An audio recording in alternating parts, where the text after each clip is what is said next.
Yeah, I'm Richard Grossman, and I'm a longtime healer. I work with Amazonian shamanism, Amazonian plants, as well as Chinese medicine. And what I wanted to talk about today is connecting to your inner self and what that means. So there's a lot of concepts about this. There's a lot of ideas about what it means to connect to yourself. Some people will say, well, if you go to a party, at least in the United States, if you talk to somebody, within a few seconds they're asking you, well, what do you do? As though what a person does will let you know who they are.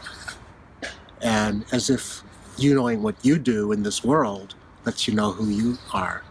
But there's something a whole lot deeper than that. Why have all the great ones said, basically in one form or another, to know thyself? Know who you are. Know who you are on the deepest possible level.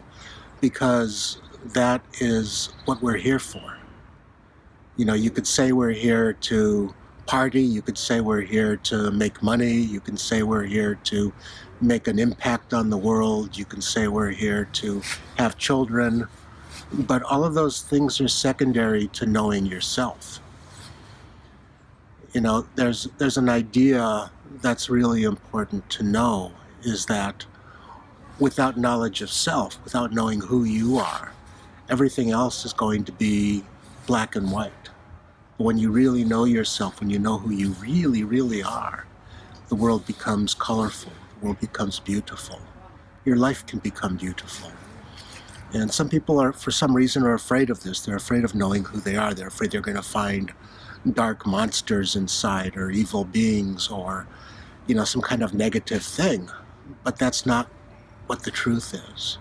We may have negativity, we may have dark places inside, we may have problems, but all those are more or less a surface problem. They're not the deepest level of self.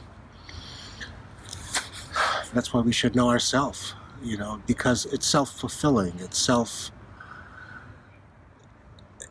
worth it, it's worth it, because knowing yourself brings you joy, it brings you peace.